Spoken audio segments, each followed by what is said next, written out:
africano trae.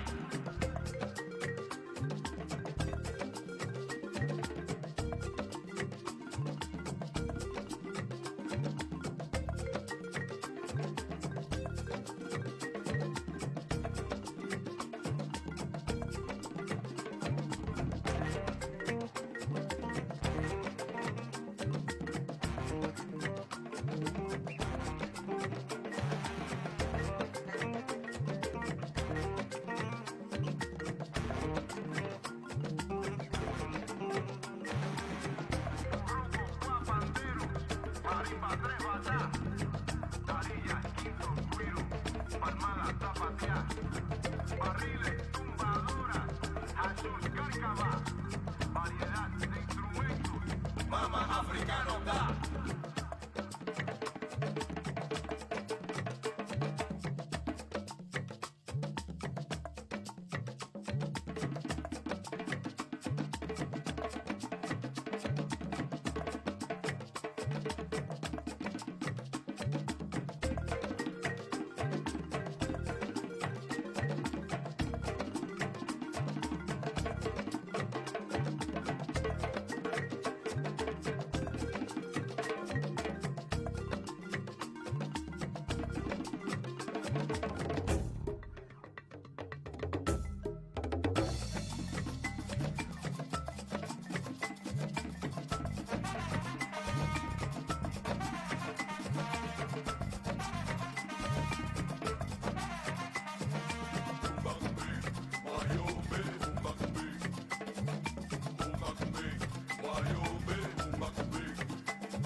Que siempre resta, que mucho piensa que más que nadie arriba la lleva, cada cual pa' su meta.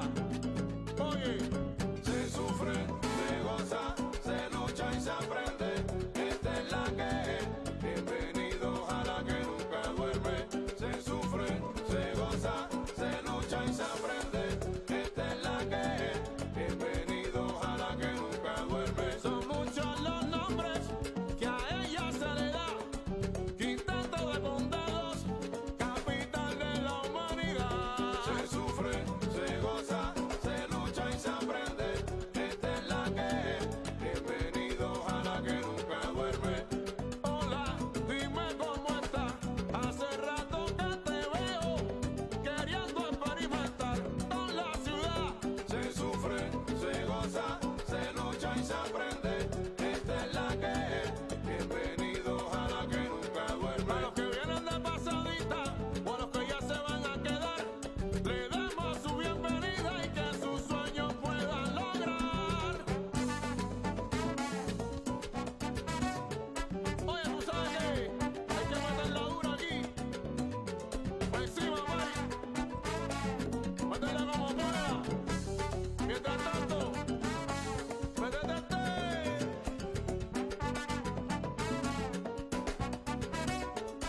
Hola, ¿cómo están? Bienvenidos a este espacio que se llama Narradores Live. Hoy contamos con una historia y con un tema muy especial. Estamos con Luis Ernesto Olave.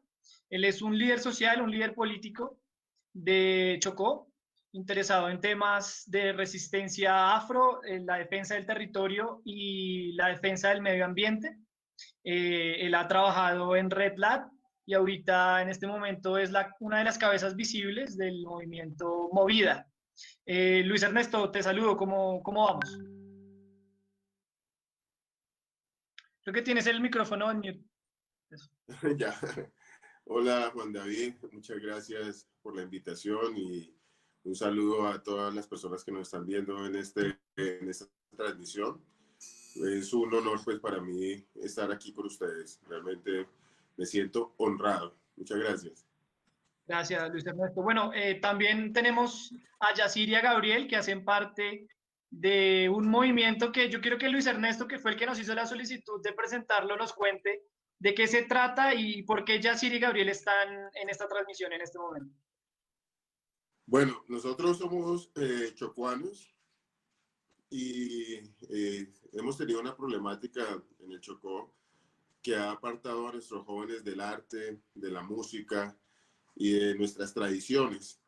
La violencia que ha atravesado nuestro departamento y toda la problemática social y económica que se vive, pues ha puesto a los jóvenes en otro contexto y lo que nosotros estamos haciendo es promoverlos. Entonces, gran parte de esa promoción para sacar a estos jóvenes de todos esos contextos de conflicto la está liderando Yacir y Gabriel en un proyecto muy importante que se llama Motivarte. Entonces, motivar a los jóvenes al arte, sacar a nuestros jóvenes de esas bandas que los quieren cooptar de microtráfico y que quieren dañar sus vidas. Entonces, contagiar esas vidas de arte, y eso es lo que están haciendo Yacir, que yo lo digo en todas partes, el mejor saxofonista que tenemos en Chocó y uno de los mejores músicos chocuanos. Y Gabriel, que ha sido pues todo un precursor y impulsor de este proceso que ellos están haciendo, que se llama Motivarte. Solamente me he declarado como un embajador o un vocero de Motivarte porque vale la pena conocer y que Colombia y los jóvenes sepan que en el Chocó se están haciendo cosas que valen la pena, que queremos sacar a nuestra gente adelante. Entonces ahí está Yacir, está Gabriel y está todo Motivarte, porque detrás de ellos hay muchos niños desde los 3 años y muchos jóvenes que ya tienen una esperanza y tienen una vocación musical y están encaminándose para una mejor vida. Bueno, pues si quieren, antes de pasar a las preguntas, si tienen alguna canción o algún tema para brindarle a nuestra audiencia, sería fantástico. No sé si Yacir ya tenga listo el saxofón para que nos pueda compartir un tema. ¿Cómo? Que me gustaría escucharlos, que me gustaría escucharlos un momento, a ver qué dicen ellos, o mejor que cantemos y después que nos Pero cuenten. introducirlos con musiquita así, y así les vamos preguntando. Sí. Dale. ¿Para qué? No, pues yo con una canción alegre, que eso es algo que nos caracteriza, que es una canción autóctona de nuestra región, como La máquina de mi abuela, una composición del maestro Alexis Lozano. Entonces les vamos a cantar otro trocito para contagiarlos de esa alegría. Eso sí, unos 30 segundos de musiquita para que la gente se vaya conectando y coja el ambiente del live, el ambiente de la transmisión.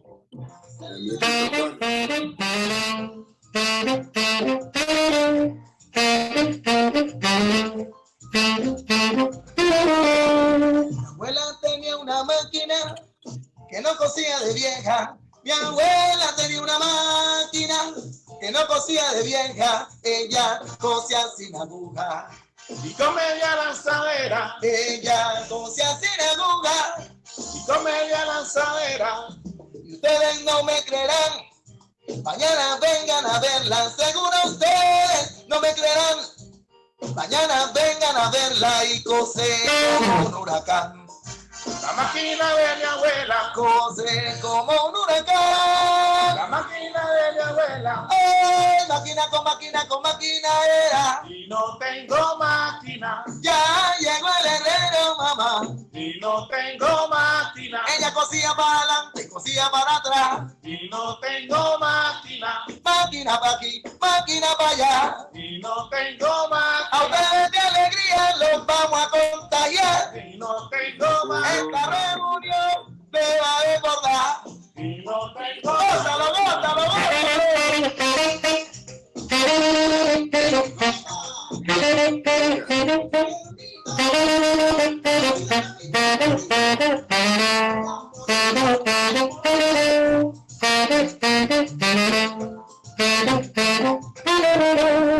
Ustedes no me quieran. Eso. Bueno, hay una breboca para que nos quede un poquito de gasolina para más tarde. Con mucho cariño. Me puse ya en ambiente de fin de semana y eso que apenas es miércoles. Se siente Bueno, bien, pues, se siente bien. Cuéntenme, Yacir y Gabriel, los dos pueden abrir el micrófono y responder en el orden que quieran. Motivarte de dónde nace. Bueno, ese siempre ha sido una idea que teníamos, ya que venimos haciendo música con el proyecto Bamba Zulú, que es el aliado número 1 del proyecto Motivarte. Y Gabriel es como mi mano derecha, mi pueblo a tierra. Siempre me decía, no, Yacir, creo que es hora de empezar a crear un semillero. Pero uno como está en el cuento de la música y viajando para allá y para acá, entonces uno no está pensando todavía en eso. Esa idea no te iba a llegar de una vez, pero Gabriel siempre, pues con mucha prudencia, pues yo soy el hermano mayor, pero siempre como insistente, Yacir, creo que debemos apostarle a esto. Este es un proyecto que vale la pena, no dejemos de soñar, así como lo venimos haciendo con Bamba Zulú, que venimos caminando. Y bueno, se dio el momento y emprendimos para, de todas formas, apoyar a nuestros jóvenes que en el tema de la violencia, la drogadicción. Entonces, es un tema muy complejo y como apostarle, a empezar a aportar ese granito de arena para crecer social y espiritualmente. Le doy el espacio a Gabriel porque si no yo me quedo aquí. ¿Qué nos puede decir, Gabriel? Digamos, ¿cómo es la dinámica y cuál es la función de Motivarte en la sociedad y en la comunidad del Chocó? Hola Juan David, buenas tardes para todos. Bueno, Motivarte, digamos, como objetivo principal era crear un espacio que permitiera trascender barreras y dificultades, sobre todo en los jóvenes, ¿no? Es el impacto social que queríamos y a su vez comunicar socialmente de manera eficaz y enfrentar situaciones que son, digamos, en el Pacífico muy fuerte en lo que es la inequidad y con nuevas herramientas y comportamientos propositivos, pero todo dentro del contexto del arte. Entonces quisimos crear un espacio pujante donde niños, niñas, jóvenes y adultos mayores digamos, tuvieran sus espacios para plasmar su creatividad y conocimiento y a su vez promover roles activos de participación social. Excelente. ¿Y en qué áreas o en qué espacios del arte se mueven? ¿La música, la danza?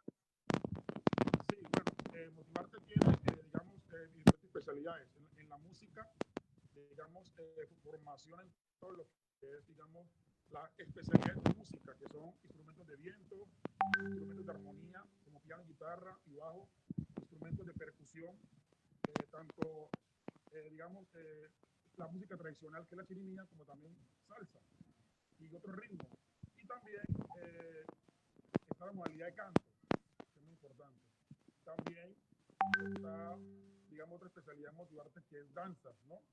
Donde buscamos siempre como fomentar y revitalizar esas danzas tradicionales que se han perdido un poco y que los jóvenes se empoderen de ellas, pero también tenemos, digamos, lo que es la formación de ritmos sociales, ¿no? Como la salsa, la bachata, el merengue, el pop.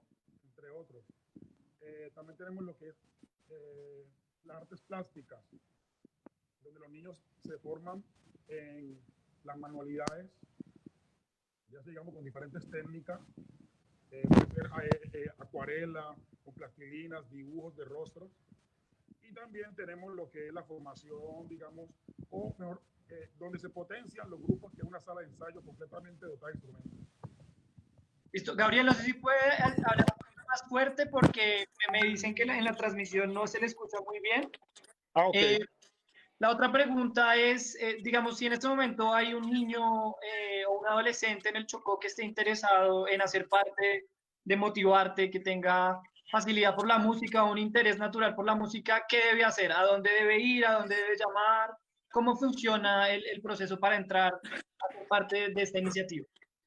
Bueno, Motivarte tenemos un proceso, digamos, de inscripción donde los niños escriben o los padres escriben a los niños y pagan unas mensualidades. Estas mensualidades, digamos, sirven como para el mantenimiento o sostenimiento del lugar, como también el pago de, digamos, del honorario de las personas que laboran con nosotros, ¿no?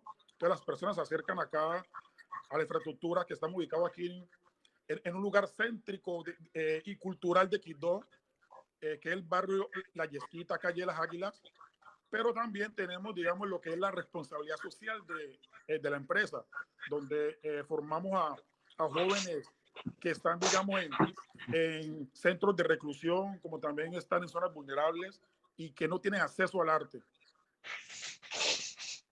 Perfecto, o sea, hay una parte que funciona como un semillero, una escuela, y hay otra parte que es una obra social. Exactamente. Y que ustedes van y hacen intervenciones para, digamos, no solo a los niños que tienen los recursos para pagar un maestro, una clase, sino para niños que también están muy, digámoslo, amenazados o muy posiblemente permeados por bandas criminales o grupos al margen de la ley para que no caigan, digamos, en estas actividades. Exactamente. Muchas veces tendemos a como juzgar a estos jóvenes, pero también son jóvenes que tienen sueños, ¿no? Pero que no tienen la oportunidad de acceder a las artes. Entonces nosotros lo que hacemos es llegar a esos sitios, digamos, donde el impacto de pandillismo, drogadicción es muy fuerte, y la idea es distanciarlos de esos espacios donde no queremos que estén los jóvenes, ¿no? Y que se vinculen a las artes. Entonces, Motivarte tenemos esa responsabilidad social con muchos jóvenes. Perfecto, muchísimas gracias. Pues yo creo que, digamos, quedó muy claro el objetivo de Motivarte, digamos, las áreas en las que trabaja. No sé si quieren agregar algo más. Sí, Jason quiere hacer un aporte. Sí, señor. Jason, cantante de la orquesta. Buenas tardes. Buenas tardes. Saludos, soy el joven del saludo pandémico.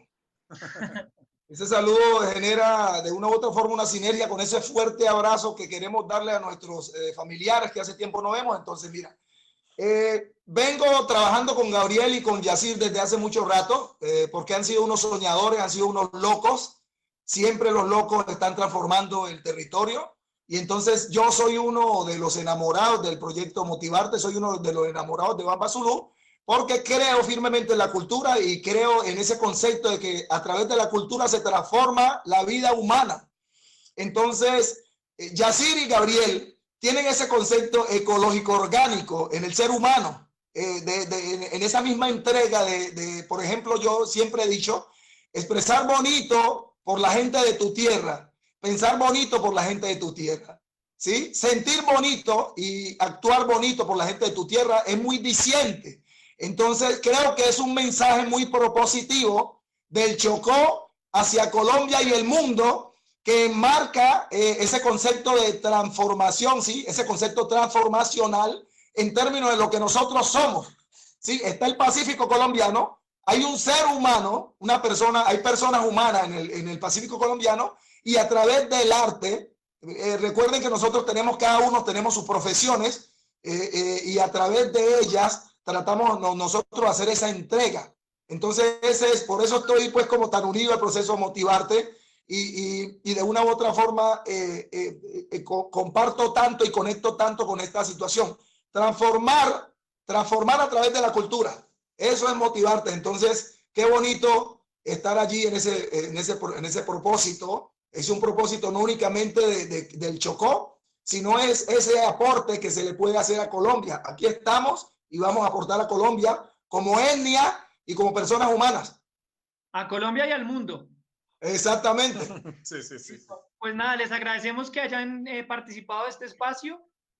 Más tarde yo creo que cuando el live esté por terminar podemos volver a conectarnos para que nos compartan un poco más de música. Seguro que sí.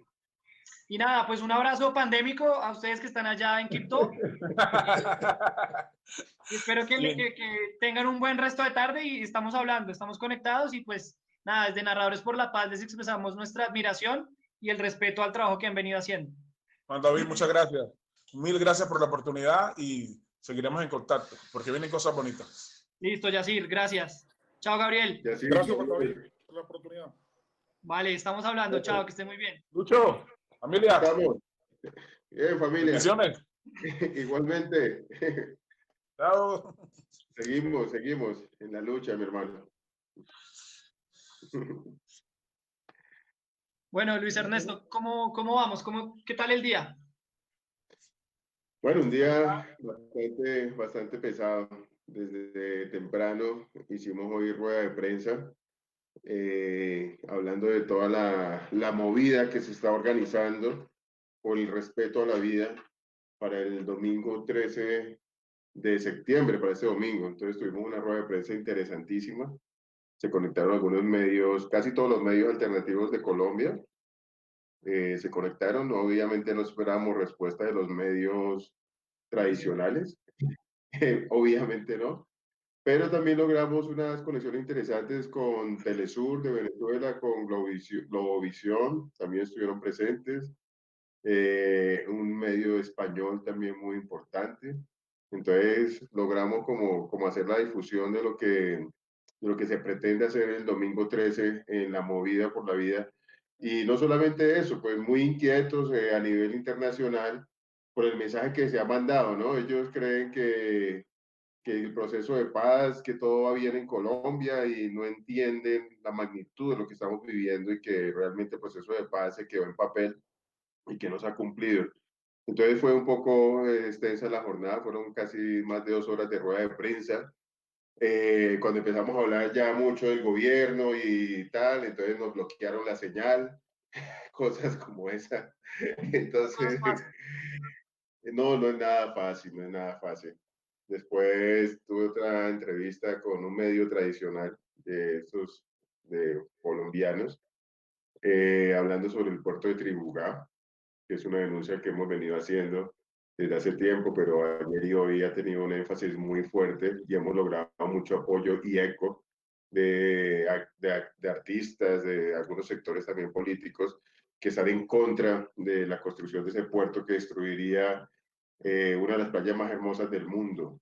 Entonces estamos, y no solamente eso, todo el río de sangre que ha habido alrededor del puerto de Tribugá.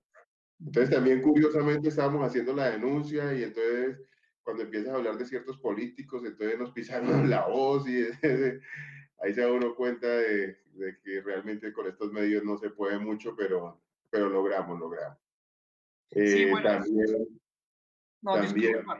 no, como preguntó qué hice en el día, le voy a contar. La agenda del día, sí, perfecto. No, ha sido un día loco, bastantes cosas. Resulta que yo había hecho una denuncia hace unos meses, como 2 meses, una situación que estaba pasando en un batallón de la Armada en el Chocó, en Bajo Baudó Pizarro, que estaban usando pues niñas afroindígenas desde los 13 años para prostituirlas y venderlas al batallón, favores sexuales a los soldados y bueno, no solamente los soldados, sino también incluso a los grupos paramilitares que operan en la región. Entonces fue una cosa muy compleja y hoy precisamente, ayer capturaron al proxeneta que estaba pues detrás de todo esto y que salió pues a raíz de la denuncia que realizamos. Entonces lo capturan y hoy pues varios medios también me han estado llamando y de allá mismo de la región, entonces he estado ya teniendo algunas entrevistas. Ha sido un día complicado. Y aquí estamos, hoy también es día complejo pues con lo que pasó en ese calle allá en Bogotá, en Villaluz, complicado también. Entonces, se han movido muchas cosas. Hoy es un día de esos que siento que este país está ya colapsando, que no vamos más. Hay días donde es difícil pararse de la cama, ¿no? Así es, Hay así días es. que el país duele más de lo normal. Y bueno, pues Sí. el día que me describe, la verdad es una pregunta muy a la ligera que yo hice, pero es un día que describe muy bien su personaje, su forma de ser, su liderazgo, que no es un liderazgo social exclusivamente, sino que también es un liderazgo político y es un liderazgo muy ligado a diferentes temas que no solo competen, o digamos que competen en un principio al municipio, al departamento del Chocó, pero que van más allá, que intentan construir un modelo de país de alguna manera a través de algunas iniciativas. Correcto, correcto. Sí, ya trasciende, pues lo que nosotros hemos intentado hacer, específicamente yo he querido sacar la lucha que hemos dado en el Chocó y darla a conocer al resto del país y al mundo, porque en el Chocó estamos en una situación que pasa de todo. Incluso hace 2 días a uno de los jóvenes del Comité del Paro Cívico del Chocó, del cual yo también soy miembro y vocero, eh, le pegan 3 disparos en Quito. Y bueno, hoy veo ya que Antero, un compañero, porque ya está recuperando, entonces ya manda el video saludando. Entonces, en medio de tanto desazón y pues al menos hay una esperanza de vida que no nos mataron a este chico, que no llega, pues bueno, tiene 25 años y es un joven muy, muy activo en todas estas luchas sociales también en el departamento. Entonces, he logrado a través de muchos amigos, porque no soy yo digo, yo soy es un eco de la comunidad, de esa voz, yo no soy la voz, yo soy solamente un eco, que estoy haciendo esa labor de dar a conocer estas problemáticas, de denunciar afuera del país, de denunciar a nivel nacional, y entonces pues eso genera pues esa confianza entre lo que es el territorio real, porque es que no podemos dejar nuestras luchas en las redes sociales ni permitir que se conviertan en el hashtag del día, cuando la gente en el territorio pues ni siquiera sabe qué significa un hashtag. Entonces, y no es porque no quieran, es que no hay acceso a la comunicación que tenemos en este momento nosotros acá. Ese es el gran problema que hay. Entonces, esa es la lucha y ese es el día a día y toca hacerlo. Alguien tiene que hacerlo y nos pone en riesgo y demás, pero no podemos callar más, ya no podemos callar. Eso es. Así es. Bueno, a Luis Ernesto, yo aprovecho, e invito a la gente que nos está viendo en este momento a través de Facebook Live para que si tienen alguna pregunta o alguna duda que quieran transmitirle a Luis Ernesto, pues este es un espacio que hemos abierto para que toda nuestra audiencia tenga contacto directo con los protagonistas de la paz y de los cambios sociales del país. También, pues los invitamos a todos a que nos sigan en nuestras redes sociales. Nos pueden encontrar en Facebook, en YouTube, en Twitter o en Instagram. También tenemos cuenta de LinkedIn, pero esa no se mueve mucho. Entonces los invitamos a que nos sigan, a que interactúen con nosotros. Y así como Luis Ernesto, pues hemos venido trayendo una variedad de líderes sociales para poner de frente y en vivo y en su teléfono las historias de vida, las experiencias, las reflexiones que tienen estas personas en un momento tan coyuntural y tan difícil para ser colombiano. Luis Ernesto, ¿usted de dónde saca esa vena por el liderazgo social?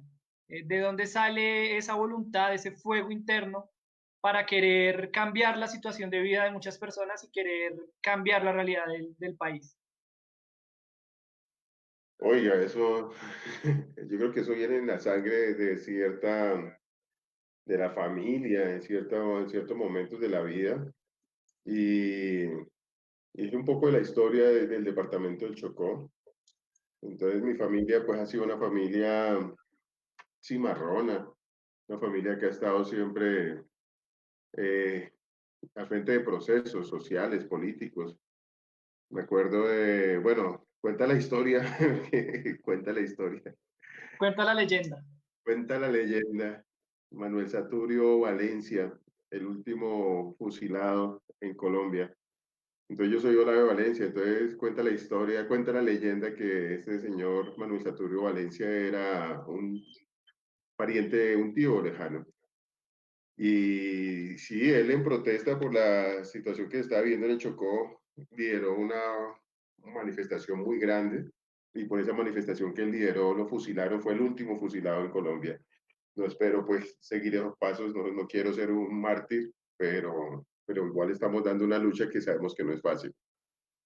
Mi familia paterna, la familia Olave, porque yo soy Olave Valencia, la familia Olave llega al Chocó, al territorio de Andagoya, movida por la compañía minera Chocó Pacífico.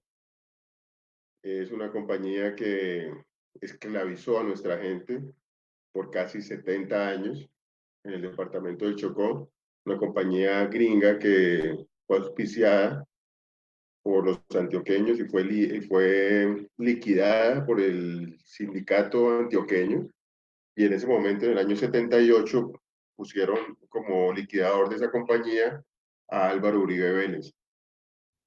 Y, perdón, es que estoy resfriado. Y mi abuelo ¿Quiere un vaso de paterno, agua o algo? Puede ir y traerlo, no hay problema. no, aquí estoy con una guapanelita. Ah. Y mi abuelo paterno era el carpintero de esa compañía. Y fue uno de los que engañó a Álvaro Uribe Vélez, que dijeron que iban a liquidar la compañía y que los iban a indemnizar y a pagarles pensión y qué sé yo. A ninguno, a ninguno. Entonces empezamos a ver todas esas burlas del Estado, y empezamos a ver que lo que hicieron o lo que hizo en su momento este señor Uribe en la región, desde jovencito, el man tenía su maña, ¿oye?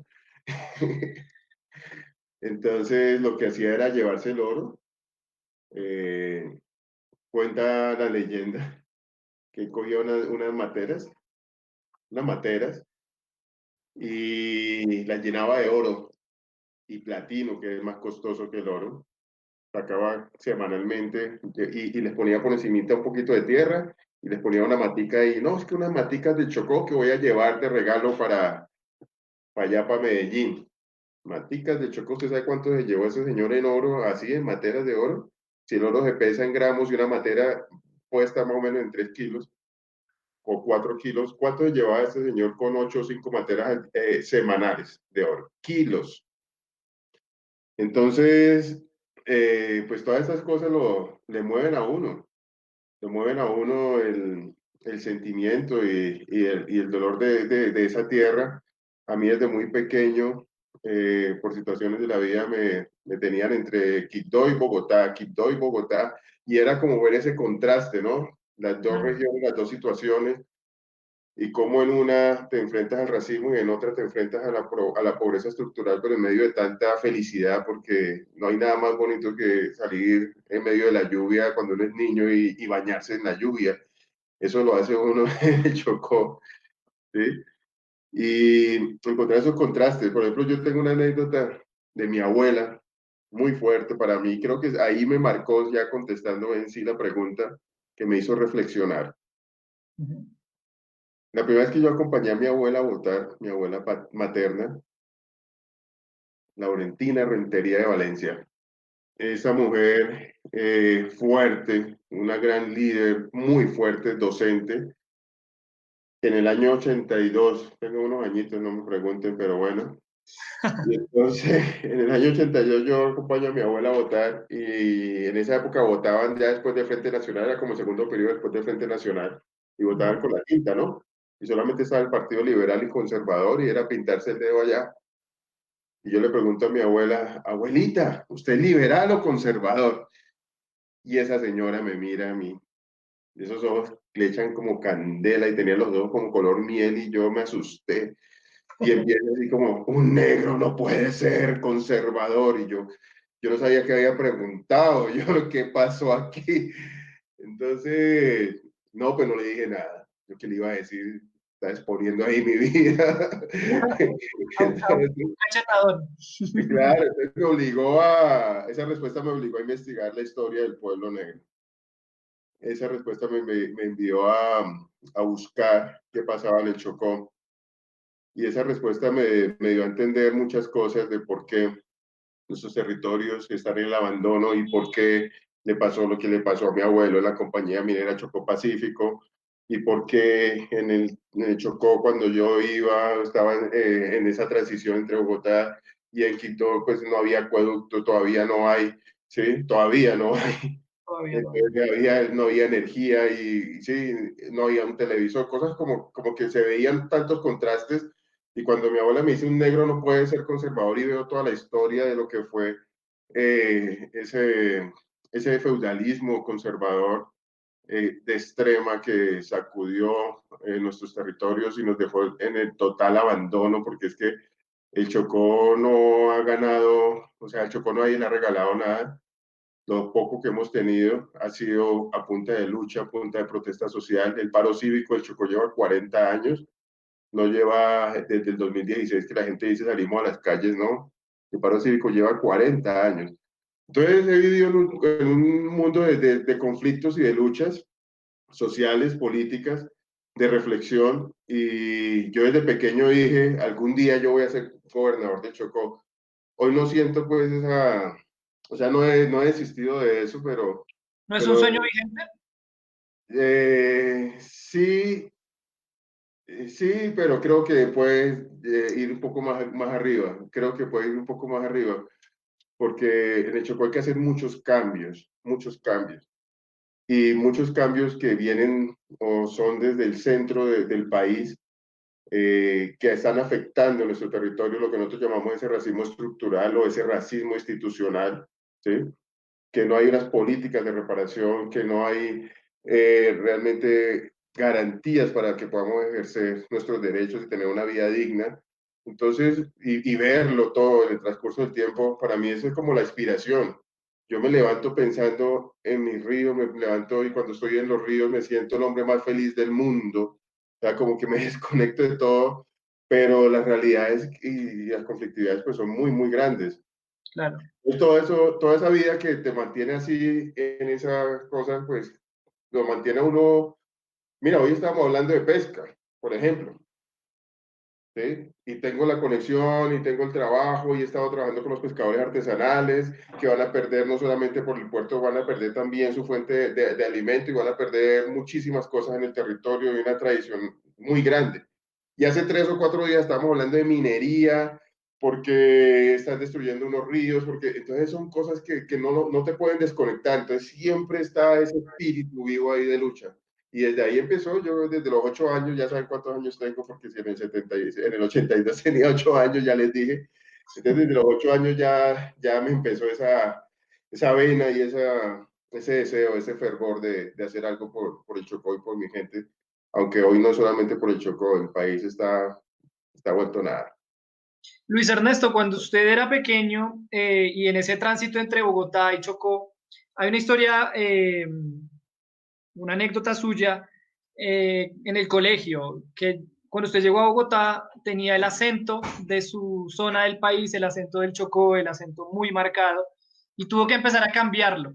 Eso es una historia que de muy chiquito habla también de, digamos, de los problemas a los que se enfrenta, perdón, el pueblo afro a la hora de entrar en contacto con otras comunidades. ¿Cómo fue esa experiencia de llegar al colegio en Bogotá con un acento diferente y tener que cambiar su forma de hablar para...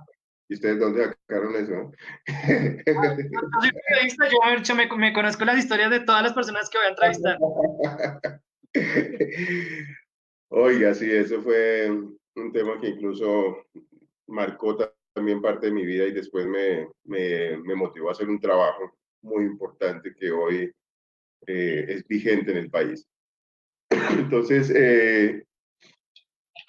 oiga, yo estaba... Pero cuéntenos la historia, cuéntenle la historia a la audiencia que yo ahí más o menos la puse sobre el aire, pero si la quiere contar, para que se la cuente. Sí, diría a mis hijas, ¿cómo es que dicen cuando le cuentan la parte de la película? El spoiler. Eso, lo spoiló. Yo no sé eso muy bien, pero bueno. Entonces, usted hizo el spoiler ahí. No, pues estaba yo en el colegio así pequeño, primaria, y yo pues contento, yo no llegué a su colegio normal. ¿Y usted de dónde es? Y yo pues, no, primero fue, siempre que hablaba, me criticaban, hable bien, hable bien. Y yo, pero ¿qué hablar bien? Si yo, así hablo yo en mi casa, hablo en todo lado y así me entienden. Que hable Terrible, claro. bien. Entonces, para ellos hablar bien era hablar despacio, era pronunciar ciertas palabras de cierta forma, entonces hablar en cierto tono, hable bien. Y yo, pues madre, ya estaba cansado de ese bendito hable bien. Entonces acabó el año y yo dije, bueno, voy a hacer el curso de hable bien. Y entonces empecé a decir, bueno, voy a tratar de hablar como hablan ellos, o como hablan ustedes, o bueno, pues ya Bogotá es una cosa que hay de todo tipo de acentos y demás, Es verdad. pero en esa época era muy marcado, hace más de 30 años, hable bien y yo, bueno, yo trataba de hablar más despacio y trataba pues de pronunciar todo como lo pronunciaban y ciertas cosas que uno decía que entendieran qué era, porque para ellos uno decía un dicho pues muy propio, asunto allá, ¿y eso qué? Que no sé qué y tal, entonces, que, ¿por qué? O sea, piensa que uno está diciendo cosas que en otro idioma.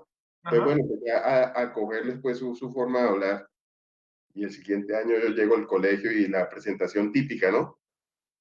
¿Y usted de dónde es? Y yo ya había hecho mi curso de Hable Bien, ¿no? Y yo, del Chocó. ¿Y por qué habla así? Y esta gente no la entiende nadie, man.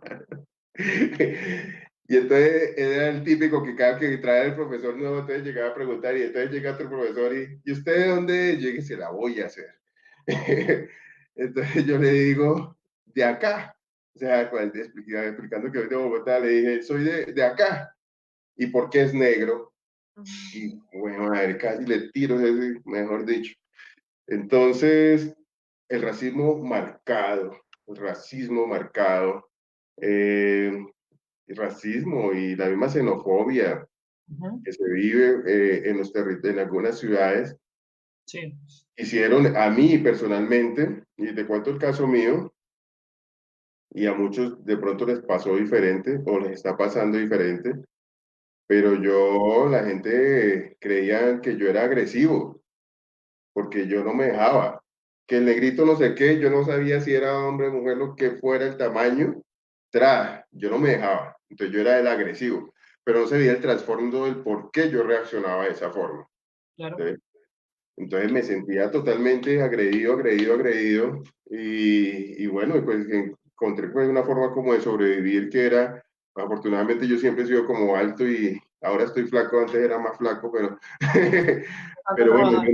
al menos hacía uno sentir y era la forma de hacerse respetar.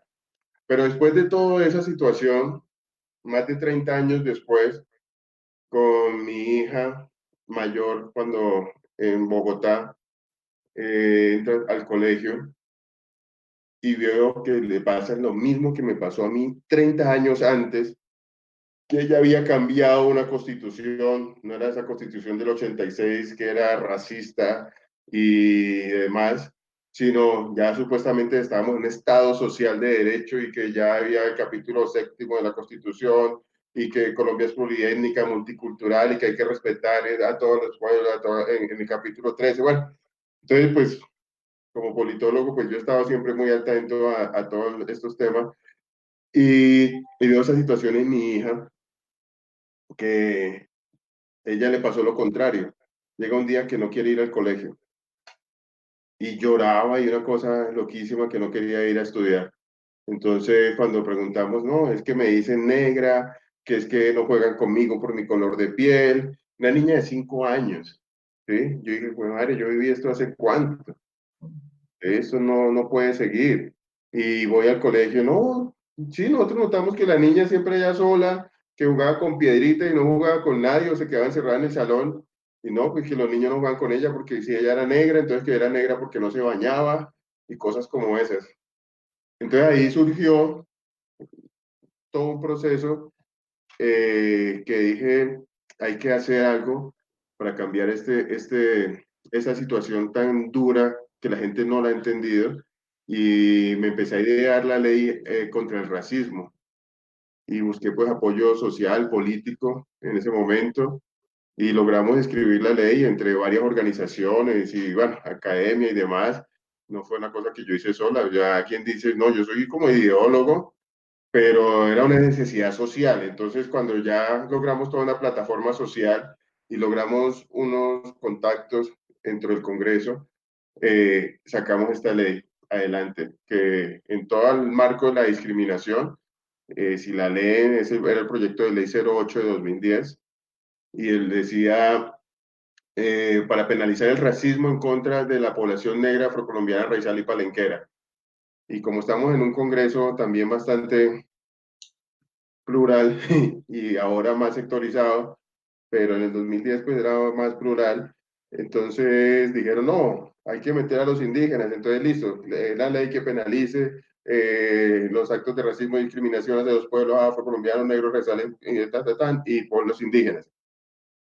Pasa a la Cámara de Representantes el proyecto y entonces, no, ustedes los negros, los indígenas siempre han abanderado estas luchas sociales en beneficio en contra del racismo y la discriminación, pero hay otros grupos poblacionales que también merecen estar ahí. Entonces, abramos esa sombrilla. Entra los LGBT, entra la discriminación por género, entra la discriminación por ideas políticas, entra, bueno, metieron todas las discriminaciones y salió la ley antidiscriminación. Tocaba hacer el empalme de esta ley con el gobierno. Y en ese momento el ministro del Interior, Germán Vargas Lleras, dice, esta ley no pasa si no le meten el antisemitismo. Entonces, si ustedes ven el capítulo más fuerte que tiene la ley, fue el que redactó Germán Vargas Lleras sobre el antisemitismo. Y metieron ahí el antisemitismo también. Pero bueno, nosotros logramos sacar una ley donde se protegen se protegen los pueblos, la pertenencia étnica, y no solamente a las personas, sino comunidades y pueblos, ¿sí? Sí. Por actos de racismo, discriminación racial y todo eso, pero todo eso proviene de esa historia de vida, entonces no es casual, sino que es como parte de esta lucha y parte de lo que ustedes pusieron hoy en el programa, ¿no? Una historia de lucha contra el racismo. Sí. Creo que pues esa fue como una de las banderas de su momento, pero el racismo va más allá, el racismo va más allá. Pero bueno, yo me extiendo a veces en las respuestas porque me gusta contar historias. No, y está bien, es un espacio para eso, para que no solo sea el carretazo de 30 segundos que los periodistas de los grandes medios permiten, sino que podamos meternos un poco en la piel del líder social, de la lideresa social. Y en este caso, pues, con Luis Ernesto, que tiene muchas cosas para decir y una historia muy diciente. Por ejemplo, yo también en el artículo en el que leí la historia del Hable Bien, también leí pues el acto de racismo o que 30 años después se sigue repitiendo. Y en los últimos días, revisando su Twitter, he visto que ha acusado a través de las redes sociales a la alcaldía de Bogotá por tener actos de racismo también. Esta denuncia de racismo institucional de la alcaldía de Bogotá, ¿en dónde está situada? ¿A qué se debe y cuáles son las bases para decir que en la alcaldía hay actos racistas? Mira, nosotros hemos logrado a lo largo del tiempo algo que se llaman acciones afirmativas. Como te decía, nosotros no nos han regalado nada. Todo ha sido a través de luchas. Sí. Una de esas luchas fue lograr que se creara, por incidencia del pueblo negro, en Bogotá, que se creara la Secretaría de Asuntos, no, estamos pidiendo una Secretaría de Asuntos Étnicos Sí. Para Bogotá, y no se logró esa secretaría, pero sí se logró una dirección de asuntos étnicos, ¿sí? En Bogotá. Dirección de asuntos técnicos. Así funcionó durante el gobierno de Petro, pero eso vino desde el gobierno del anterior, a Petro. Pero llegó Peñalosa y cogió esa dirección de asuntos técnicos y dijo, no, si ya no es dirección, vamos a bajarlo a subdirección. Entonces, una lucha ganada, ¿sí? Donde nosotros creamos una institución para que el distrito articule las problemáticas del pueblo negro en Bogotá, que tenemos un estimado que son más de 1 millón, de negros en Bogotá, no todos son provenientes de la región, hay afro-bogotanos que han nacido, han vivido, han construido su vida en Bogotá y siguen excluidos de las políticas. Entonces se genera esta dirección, después la bajan a subdirección, pero uno de los propósitos de esta entidad, pues lógicamente es articular y poder llevar la vocería, porque no había un interlocutor válido, lo decíamos así, de nuestras problemáticas con el resto de la administración. Sí. Y llega esta señora Claudia López, la alcaldesa, y pues supuestamente pensamos que iba a haber una alcaldía de inclusión, y encontramos que o sea, nos quita esa vocería y pone a otros a hablar por nosotros. O sea, pone una intermediaria, que es esa subdirección que nosotros ganamos, porque eso no fue que la alcaldía dijo, vamos a crear la subdirección de asuntos étnicos, fue una lucha. Eso no fue un regalo, fue una lucha. Y ahora dice, no, entonces como ya crearon la subdirección de asuntos étnicos, entonces yo pongo una persona que no pertenece a su cultura ni a su etnia. A mí no me gusta el concepto de etnia como tal, pero no es negra, no es indígena, no es gitana, pero es mi funcionaria que va a dirigirlos a ustedes. Entonces es como si el amo nos pusiera el capataz. Es eso.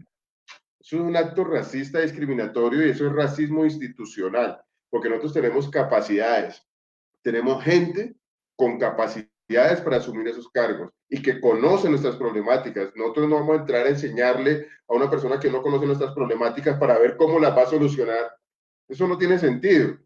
Poner a una persona que sepa, ¿sí?, realmente la situación de las problemáticas, no es de sus capacidades profesionales, sino que conozca las bases del pueblo y que tenga esa interlocución, que sea una interlocución válida. No la hay. Entonces eso es racismo institucional. Estamos sintiendo que estamos volviendo al feudalismo, donde estaba el dueño de la granja o de la finca o el ingenio, ¿sí? Y ponía un capataz a que nos diera rejo y que nos diera látigo y a rendirle cuentas. Entonces, eso es racismo, por donde lo miremos. No hay cómo adornar eso. Es racismo institucional. Y digamos, es como... ¿Cómo? No, iba a decir que es como si la Secretaría de la Mujer la dirigiera un hombre. Total. A ver si las mujeres se van a aguantar eso. Uh-huh. No lo van a aguantar. O la Secretaría LGB, que tienen de LGBTI o algo así, tienen una que lo pusieran a una persona homofóbica. Sí, o No. un hombre heterosexual. Sí, no es representativo del cargo, de alguna manera. Y sí, no, esa lucha ganada, que ya tuvo un retroceso antes, ahora sufre otro retroceso. Exacto. Entonces, Yo esa es. ahí tengo una pregunta, Luis Ernesto, mucho más ligada a su rol. ¿Cómo separa usted, tanto en su día a día como en sus aspiraciones personales, el hecho de ser líder social y el hecho de ser un líder político? ¿Cómo conviven esos dos Luis Ernestos? ¿O si los dos son uno? ¿O cómo funciona esa dicotomía? A ver, yo pienso que los líderes sociales generamos acciones políticas, porque si es por hacer bulla, no sirve de nada. Si es por, o sea, no, para eso que se vuelva uno, no sé, influencer o no sé, o sea, gente que solamente hace bulla y ya. No, o sea, si esa bulla no genera una acción política, no sirve de nada. Entonces, es algo y todo creo que va enmarcado en la política, porque son las políticas las que ha generado que nosotros defendamos la vida. ¿Por qué? Porque hay una política de muerte. Hay una política en contra de los territorios que está destruyendo nuestros ríos. Entonces, nos mueve a empezar a defender los territorios. Entonces, son acciones políticas. Si nosotros salimos a la calle durante 30 días en el Chocó, en el paro cívico, y logramos firmar con el gobierno unos acuerdos, eso es una acción política, ¿sí? Entonces no se puede desligar, y esa acción política nos lleva después a hacerle seguimiento a unas mesas de cumplimiento de esos acuerdos, y si no los cumplen, pues toca hacer unas demandas y toca ir a la CIDH y toca hacer cantidad de cosas para visibilizar la problemática. Son acciones políticas. Entonces es un liderazgo social que es un eco, pero que debe generar acciones. Si no genera acciones o beneficios, no sirve, se queda solamente en la bulla. Si yo denuncio a ese señor que estaba promoviendo la prostitución de las niñas en el batallón de allá de Infantería de Marina bajo Don Pizarro Chocó, y lo dejo solamente en la denuncia y en la bulla en redes, no fuimos a la Fiscalía, a la Defensoría, a la Procuraduría. O sea, mi activismo y mi liderazgo social no es de redes. O sea, en redes prácticamente medio informo algunas de las acciones que se hacen para que haya una reacción política frente a estas acciones. Entonces no lo puedes ligar.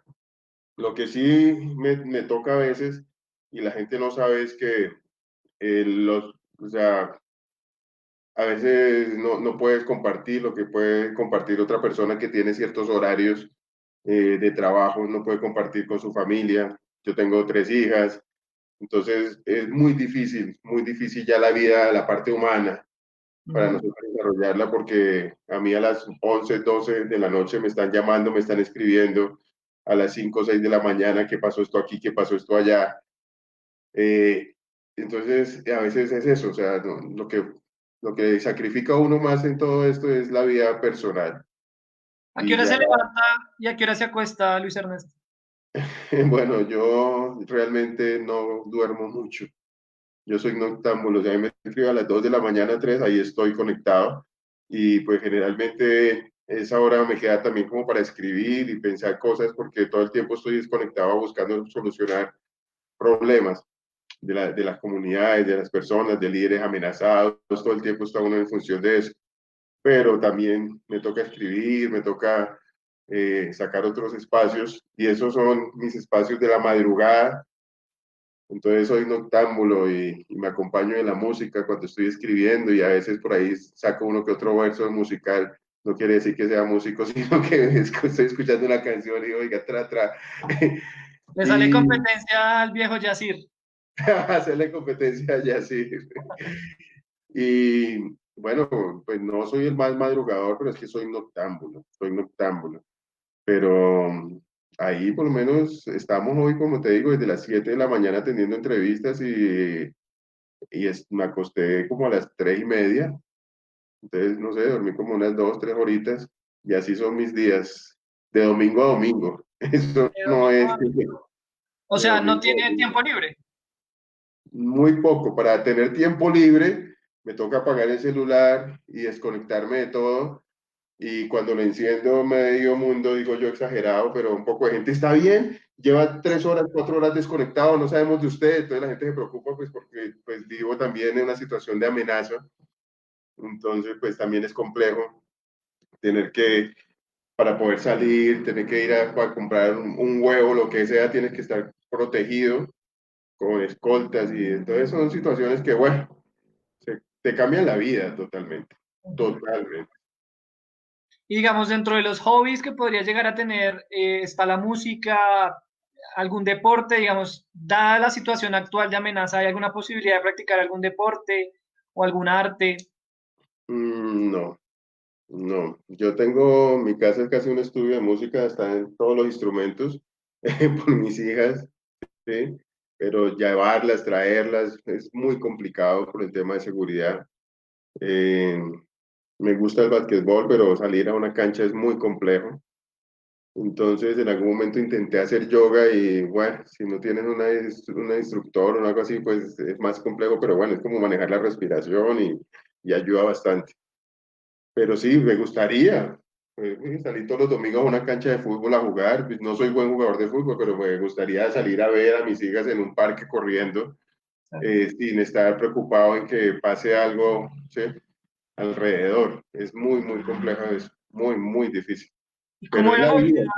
Y quiero dejar esa reflexión. O sea, no es porque no me estoy quejando. Ujú. O sea, duele, pero si no lo hacemos, ¿qué mundo vamos a dejar a nuestros renacientes? ¿Qué mundo yo le voy a dejar no solamente a mis hijas, sino a las generaciones que vienen? A ustedes que están más jóvenes, a los hijos suyos. sea, tenemos que activar una conciencia social de que el país está mal y que depende de nosotros que lo cambiemos para que el futuro sea mejor, aunque yo no lo pueda disfrutar. Pero si no lo disfruto yo, lo disfrutarán mis hijos o los hijos de mis hijos. Entonces, esa es la esperanza de hacer todas estas luchas. Y un tema que me imagino que lo mantiene despierto en las noches es esta idea del puerto de Tribugá, que no es una idea de ayer ni es una idea de hace una semana, sino que es una idea que empezó en los años 50. Escuchaba hoy en la W precisamente antes de su intervención, y que con el paso de los años ha ganado un poco de fuerza, un poco de adeptos, pero quiero que me explique cuál es el problema con el puerto de Tribugá, digamos, desde el punto de vista de la comunidad, y cuáles son los riesgos a los que se está sometiendo la fauna, la flora, el medio ambiente en esta zona del país con esta propuesta de construir un puerto marítimo en esta zona del Chocó. Mira, hay unas situaciones muy complejas y es la siguiente. Este gobierno departamental del Chocó, en cabeza de Ariel Palacios, gobernador, viene con un mandado.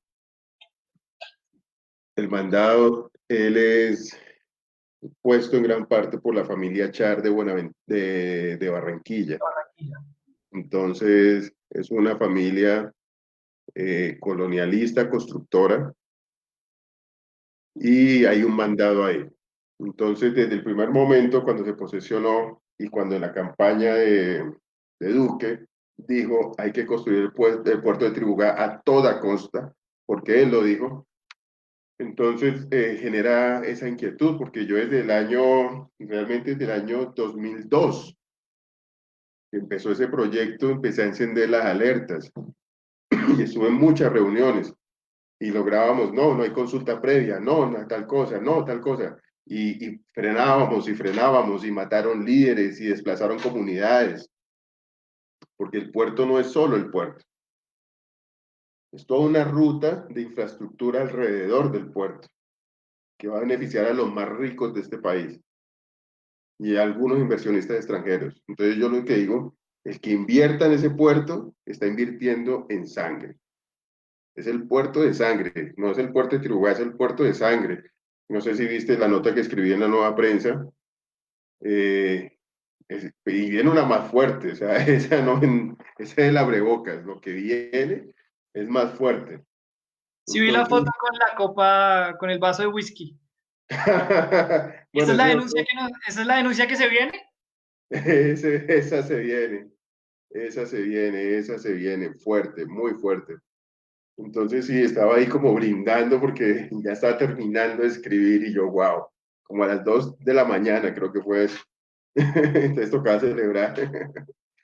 Entonces, bueno, viene todo esto en Tribugá, pero es toda una carretera, ríos de sangre lo que está atravesando Tribugá. Y la construcción del puerto, como lo quiso exponer hoy la W, que Buenaventura y que no sé qué, son campañas mediáticas. Hay unos temas de fondo muy políticos y muy fuertes, que lógicamente afectan a todo un ecosistema, que afecta la vida de toda la gente que está ahí y daña uno de los ecosistemas más hermosos que hay en el mundo, pero también están matando gente por ese puerto. Mucha gente, desplazando comunidades indígenas y afro enteras. Entonces, toda esa problemática, cuando yo empiezo a denunciar esto, desde enero, a mí prácticamente me condenaron, o sea, yo, en un artículo que me tocó terminarlo de escribir en 8 meses, porque estamos en agosto, en septiembre, y lo empecé a escribir en enero, imagínate, ¿sí? Porque escribir el artículo no es simplemente escribirlo. Para escribir tienes que investigar, tienes que indagar, tienes que hablar aquí y allá. Entonces la gente, oiga, se está hablando mucho de este tema. Siga hablando y verá que le pegamos un balazo en frente de sus hijas. En el Chocó. Pues, ¿qué me tocó hacer? Perderme un tiempo, dejar el tema ahí quieto. Pero ya ahora que viene este gobernador con ese mandado político y sin vergüenza le dice a la asamblea que en una semana le tienen que sacar un proyecto de ordenanza de declaratoria de interés social el puerto de Tribugá, de interés social para el desarrollo del Chocó, o sea, como imponiéndolo por encima de todos los proyectos por encima de todas las protecciones ambientales que se habían logrado, lo impone. Y no solamente dice el puerto de Tribugá, sino toda la infraestructura férrea, viaria, no sé qué, o sea, todo lo pone ahí como interés social para el desarrollo de Chocó. No, pues eso es una jugadísima. Yo dije, no, ya, tocó sacarlo. Entonces esa noche, pasé de largo esa noche. No, mentira, cuando saqué esto estaba terminando, ya se viene, pero esa noche me acosté al otro día a las 8 de la mañana. O sea, toda la noche.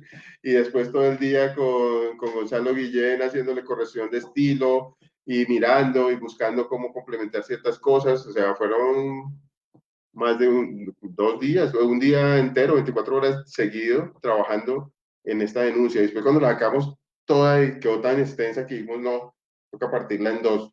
Esta va aquí y esta la terminamos aquí. Entonces la segunda parte tiene unos ingredientes muy, muy fuertes también, esa denuncia. Pero pues sí, ese es el tema de Tribugá. Tribugá, como te digo, y hoy en la W vimos al compañero de HITPA, que son las organizaciones de pescadores de ahí de toda la parte norte del Chocó. Entonces, yo no puedo decir eso, yo no le puedo decir a la Asamblea Departamental del Chocó, denos un espacio para hablar, para exponer. Todo el mundo sabe en el Chocó lo que implica el puerto de Tribugá. Y los diputados de Chocó lo saben. Y ojalá lo estén viendo.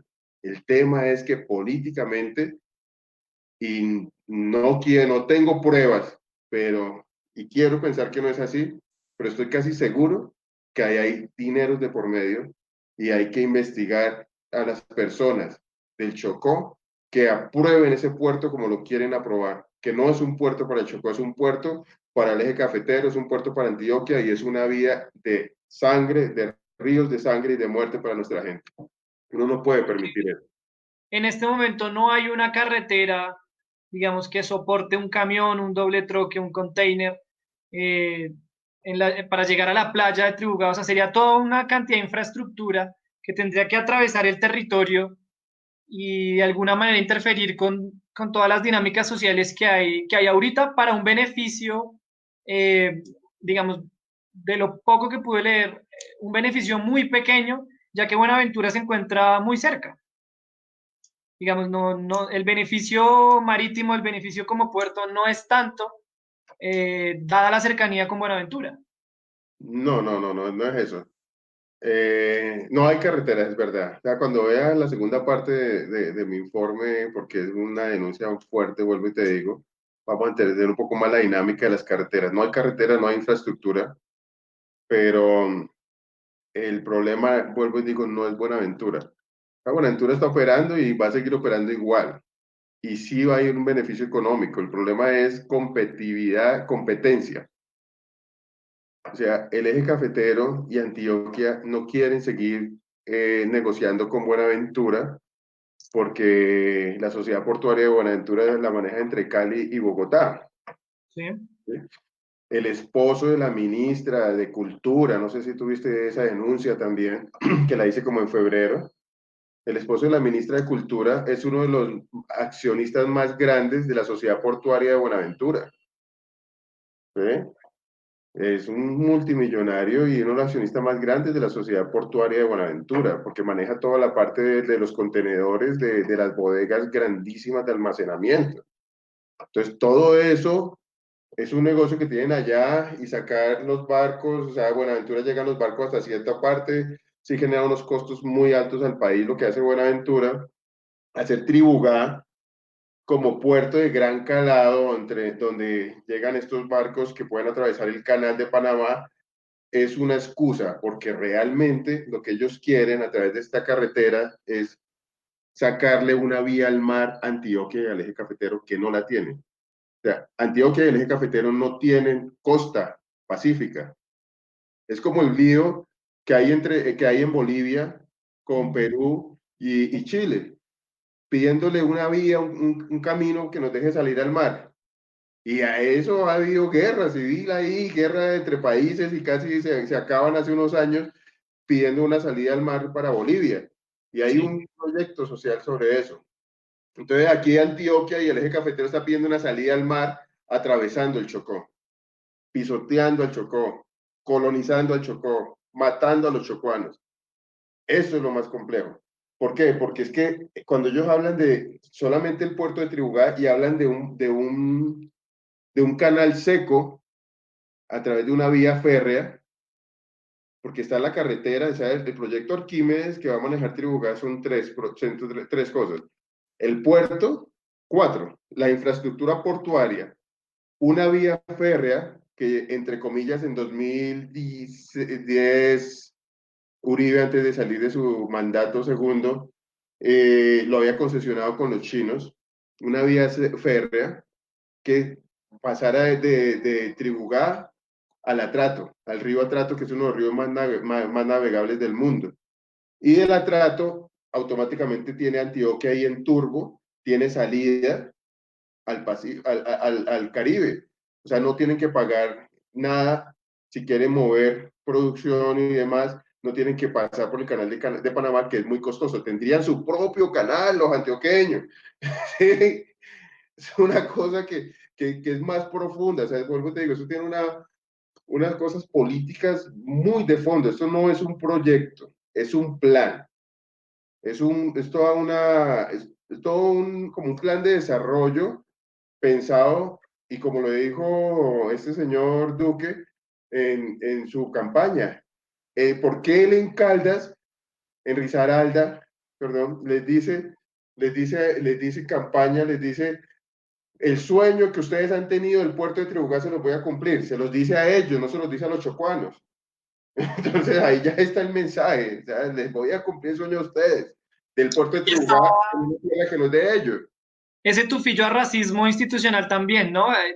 No nos interesan sus intereses, ni sus pensamientos, ni su relación con el territorio. Vamos a mandar un mar de cemento encima y... Claro. Y como al gobernador le financiaron la campaña a los Char, entonces el gobierno le dice, usted tiene que cumplir porque nosotros lo pusimos a usted ahí.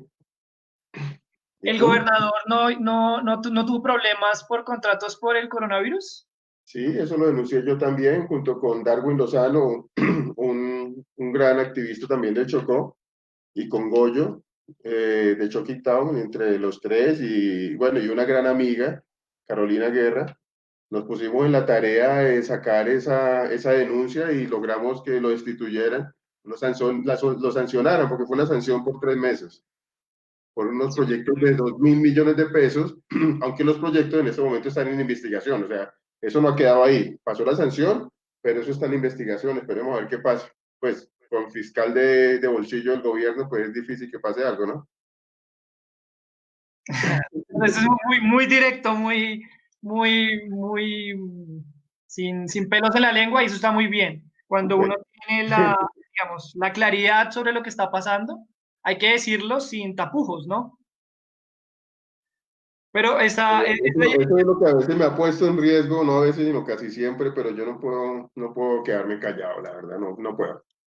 Y digamos, aprovecho para hacer una pregunta del público que tiene un poco que ver con esto. Esa forma de ser y, digamos, esa dinámica social de estar denunciando, de estar presentando constantemente los problemas del departamento del Chocó y de Colombia, le han traído amenazas. Y aquí Miguel Orozco, que es un seguidor de Narradores por la Paz, que está conectado al live, nos pregunta ¿cuál sería un esquema de seguridad efectivo para un líder social? Y si en este momento usted cuenta con esto. No, mi esquema de seguridad no es efectivo, pero lo que nosotros hemos dicho y siempre hemos hecho énfasis en eso, no es ponerle una escolta a todos los líderes sociales, es generar garantías de seguridad en los territorios. Entonces ahí es donde nosotros hablamos de medidas de protección colectiva, ¿sí? Por ejemplo, fortalecer la Guardia Indígena, fortalecer la Guardia Cimarrona, generar hasta comunicación efectiva en los territorios, porque es que a la gente la están matando allá en un enfrentamiento en el Alto Baudó, donde no entra señal de celular y nosotros nos damos cuenta hasta cuando alguien pudo salir de allá a los 2 días después. Cosas como esas están pasando. Entonces no hay protección. Y que uno llegue al territorio menos que hay garantías de llegar a un territorio. Entonces, no es simplemente esa protección que la gente piensa de tener una escolta y un carro blindado, que muchas veces y en muchos esquemas de algunos amigos hemos visto que les han infiltrado los esquemas. Sí, Entonces uno de no hecho, tiene... por ejemplo, el magnicidio de Luis Carlos Galán, el esquema de protección fue el que conspiró para que finalmente asesinaran a Galán en Exactamente, Soacha. exactamente. Entonces, Se sí, trata más de como de llevar presencia del Estado y de garantizar la seguridad, no solo con pie de fuerza, sino con un poco más de presencia institucional en institucional. los territorios. Así es, así es. Mira, por ejemplo, yo hoy estaba hablando con un medio y me preguntaban lo del tema del batallón allá en Pizarro y vuelvo y traigo ese ejemplo. Entonces les decía yo, cuando no hay institucionalidad, ahí la única institución es o el ejército, que en ese caso es la armada, o los paramilitares. En otros ríos, o es el ELN, y ahí sí no entra nadie más, ¿sí? Pero es la institucionalidad que ellos ejercen porque el Estado no hace presencia. Entonces la gente no habla, la gente no denuncia porque les da miedo.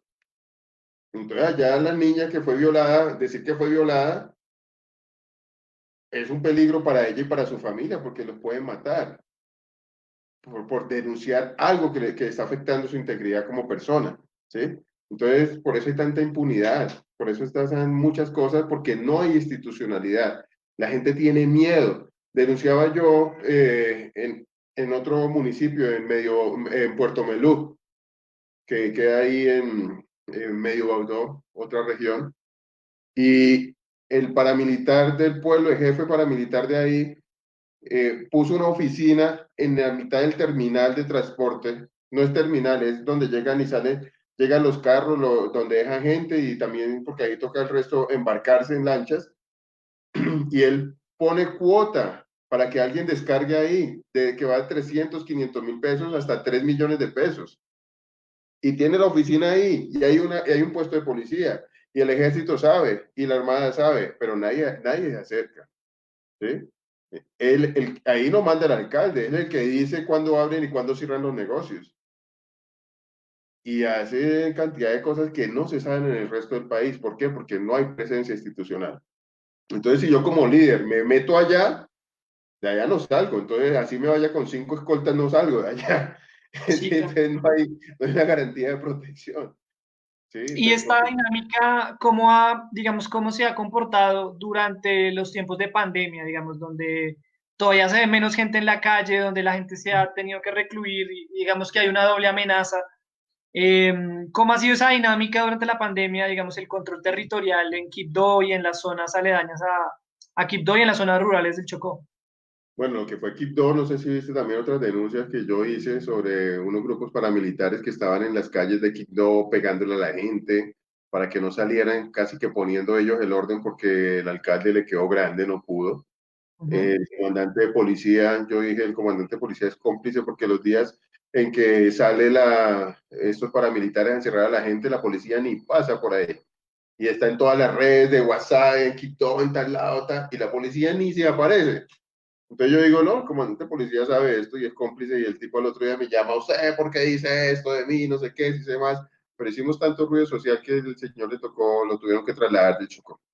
Porque sí, ya nadie le creía. Entonces, eso es lo que yo te digo. O sea, si una acción de estas de denuncia no genera un acto político, pues no nos sirve. Entonces logramos al menos que se lo llevaran de ahí. Pero el tema es que sí, están ejerciendo presión, estas bandas están creciendo cuando la gente está medio guardada en ciudades como Quibdó, Izmina, que son ciudades como capitales. Pero en los otros territorios, en los ríos, la gente está desconfinada, confinada por la guerra, que es más complicado todavía. Entonces, algunas comunidades se han guardado y no han permitido, por lo menos nosotros lideramos una campaña con Leiner Palacios, una de los sobrevivientes de Bojayá, y también con Carolina Guerra y con Goyo, una campaña que se llamaba Somos Uno por Chocó.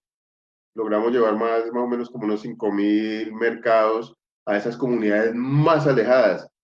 pero hubo comunidades donde del puerto no dejaron pasar a la gente, o sea, de ahí, desde el embarcadero, nos decían, no, aquí les recibimos porque no queremos que nuestra comunidad vaya a resultar contagiada de COVID, porque esta gente que está haciendo las entregas no sabemos de dónde viene, no sé qué, entonces las comunidades en algunos lugares se autoprotegían. Claro. Y en otros lugares simplemente no es que no, o sea, los paramilitares en una zona nos quitaron los mercados y no, allá no puede entrar nadie. Nosotros miramos cómo los entregamos y se llevaron como 80 mercados, cosas como esas pasaron. Y en otras zonas simplemente no dejaban entrar porque hay combate y no se le garantiza la vida a nadie. Entonces, confinamiento, guerra, bueno, paramilitarismo, de todo.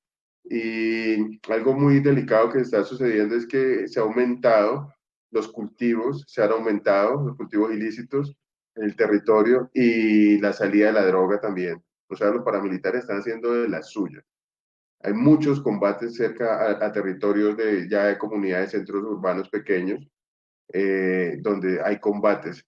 Y el ejército y la policía y los organismos del Estado no hacen presencia, y como te digo, y cuando hacen presencia lo que genera es más caos y más terror, porque van y cuestionan a la gente y entonces los estigmatizan y después usted es colaborador del ejército, el otro es colaborador de no sé qué, y dejan un enredo ahí y se van y no hay presencia institucional. Entonces no es llevarnos más soldados, no es llevar más guerra, no es llevar más armas, sino que realmente se lea el territorio como una zona que requiere atención de todo lo que es las entidades del Estado, de todas, y no por un momento, sino que sea una presencia constante. Eso es lo que pues, quisiéramos. Y esa es la situación que está viviendo, muy, muy complicada. Hay más confinamiento y muerte por la guerra en este momento que se está viendo en el territorio que por la misma pandemia. Que por la pandemia. Y bueno, en este momento en el Chocó, digamos, después de la firma del acuerdo de paz, la desmovilización de las FARC, que tenía cierta presencia en el Chocó, el nuevo escenario de violencia tiene a las autodefensas gaitanistas de Colombia, que son los grupos herederos del paramilitarismo en esta narrativa del posconflicto, y el ELN. Son los dos grupos armados que más o menos se disputan la zona o el departamento. Uh-huh. Digamos, la dinámica es el Chocó, por ahí pasan todos los cargamentos de coca, a veces procesada, a veces no procesada, rumbo al mar, básicamente. Y esto produce también que los hechos de violencia que suceden en esta zona del país sean estigmatizados y sean tratados como asuntos entre bandas criminales, asuntos entre narcotraficantes. Entonces, las personas que son víctimas resultan doblemente victimizadas al no reconocer su agencia a la hora de ser víctimas, sino que los están estigmatizando, diciéndole que son narcotraficantes, criminales, raspachines. ¿Qué se puede hacer, digamos, desde el liderazgo social para combatir esta estigmatización que viene desde las altas esferas del gobierno, los ministerios, las declaraciones también de la fiscalía y los medios de comunicación? ¿Qué se puede hacer desde la comunidad para que las víctimas del conflicto que están en esta zona no sean estigmatizadas? Mira, yo te voy a hacer, bueno, muy, muy realista en mi situación. Por ejemplo, en un río a mí me tiene amenazado el ELN y en el otro río me tiene amenazado los paramilitares. Entonces, es muy complicado, es muy, muy complicado, porque, y la comunidad como tal, pues trata de protegerse de todo esto. Entonces uno asume casi que las vocerías, pero hay muchas denuncias que muchas veces no las podemos sacar porque ponemos en riesgo a la gente. ¿Sí? Entonces a mí me llega la denuncia hace pocos días de una tortura que le están haciendo a un presunto colaborador del ELN, una tortura atroz, pero el tipo lo obligaron a dar nombres y él dio nombres de gente que vive en el pueblo. Entonces yo decir, voy a sacar esta denuncia de que están torturando, ta. Al otro día terminaban de matar a todos los nombres que él dio ahí en la tortura. Entonces hay cosas que uno puede ser tan irresponsable porque las dinámicas del territorio son muy complejas. Las dinámicas del territorio son que este señor que es un pescador, ¿sí? Es papá de una persona que estaba, que era del ELN, ¿sí? Pero es que allá el ELN llega y se lleva a los muchachos, ¿sí? O algunos se van porque no tienen otra oportunidad. En otro río, los paramilitares están reclutando y están pagando a 500.000 pesos mensuales, o sea, con sueldo. Eso ya no hay ideología, esos son gatilleros a sueldo. Y Son están bandas pagando. criminales. No, ese concepto de bandas criminales no existe, porque es que los paramilitares tienen un objetivo político, económico, no ideología. Ok. Pero necesitan tener gente que cargue unos fusiles y que no piense, que solamente les da una plata. Pero detrás de esto está una estructura económica y política y un pensamiento detrás de todo esto, pero no se las comparten porque no les conviene que la gente piense. Entonces, lo que te estoy diciendo es que la gente está en una situación muy complicada en el territorio, que hay muchos que aunque no tengan nada que ver, el hijo, el tío, el primo, qué sé yo, está en alguna de esas situaciones, entonces los cogen y ahí han venido torturas, asesinatos selectivos de gente que no tiene absolutamente nada que ver. O simplemente porque alguien vio lo que no tenía que ver. Y ahí por ese río bajan muertos y nadie dice nada. Y no hay investigaciones. ¿Sí? Tuvimos el caso de un compañero que lo mataron, un compañero indígena. No, ese compañero de un consejo comunitario, le entraron a su casa allá en el Bajo Baudó, en el Bajo Atrato, le entraron a su casa, delante de los hijos lo mataron, le metieron 6 tiros. Y como no hay presencia institucional y está en un territorio que nosotros tenemos un problema muy fuerte en el Chocó, que la mayoría de agenciamiento del Estado está delegado. Por ejemplo, esa parte estaba delegada, queda en el Chocó, pero la fiscalía que le correspondía era la delegada de Antioquia. Hay otros lugares que están en el Chocó, pero le corresponde a la seccional Valle.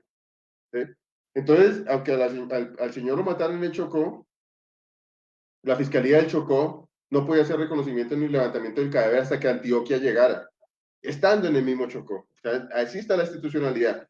Entonces, un muerto, después de más de 24 horas para poder hacer un levantamiento y que nadie habla, nadie dice nada porque pasa de todo, es muy complicado. Claro. Muy compleja la situación.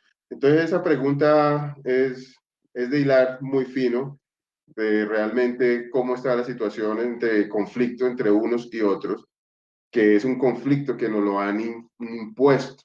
Es un conflicto, la guerra a Chocó nos la han impuesto.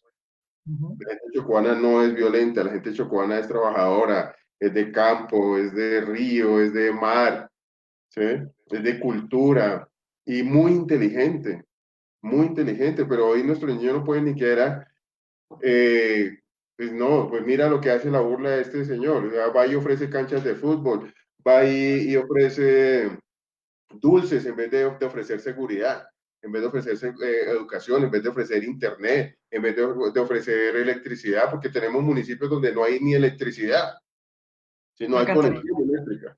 Entonces son situaciones, hay lugares donde los pescadores no pueden pescar en cantidad para poder vender, uno porque no tienen cómo sacar el pescado y dos porque no tienen ni cómo refrigerarlo porque no hay electricidad, no hay.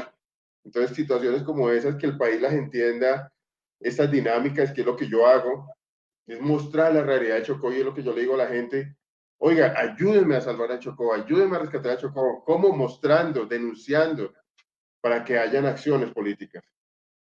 Así es. Luis Ernesto, en este momento tenemos 33 personas conectadas en Facebook Live.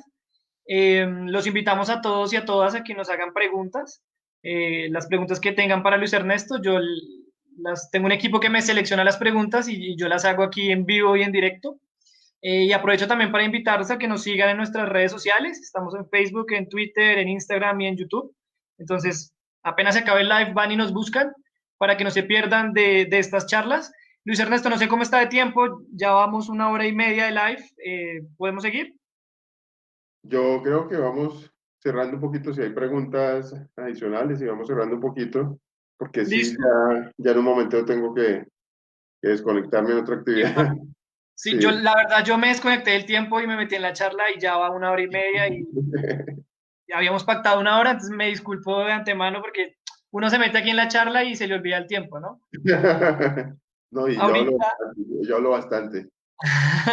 ahorita usted me decía que tenía, digamos que las amenazas, está amenazado en el río Atrato y en el río Baudó por el ELN y en el otro lado por los paramilitares, que también tiene amenazas, digamos, de las familias políticas tradicionales del Chocó, la familia Claro, Córdoba, Manjoma, la familia Sánchez, son claro, familias que controlan políticamente el Chocó.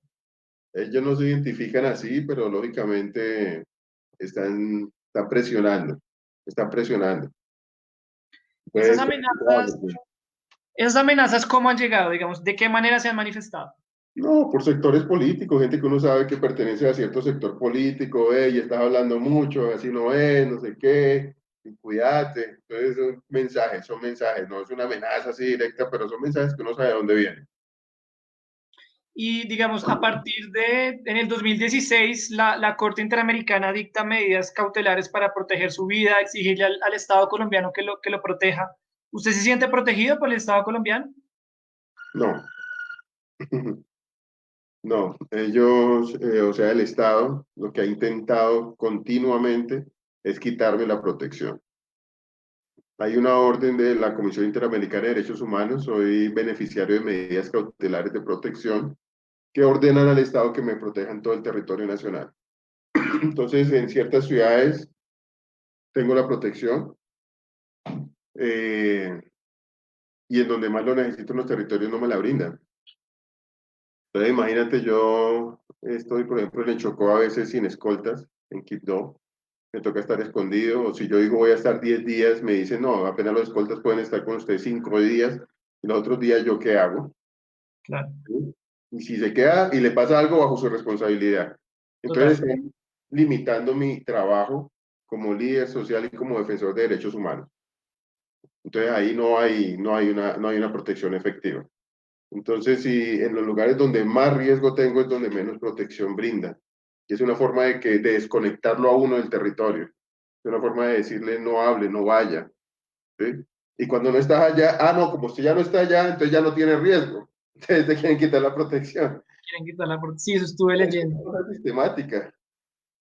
Luis Ernesto, Emilcen Martínez nos pregunta a través de Facebook, ¿qué acercamientos o interacciones ha tenido con organizaciones internacionales para lograr apoyos y mayor visibilidad internacional en estas causas del pueblo afro?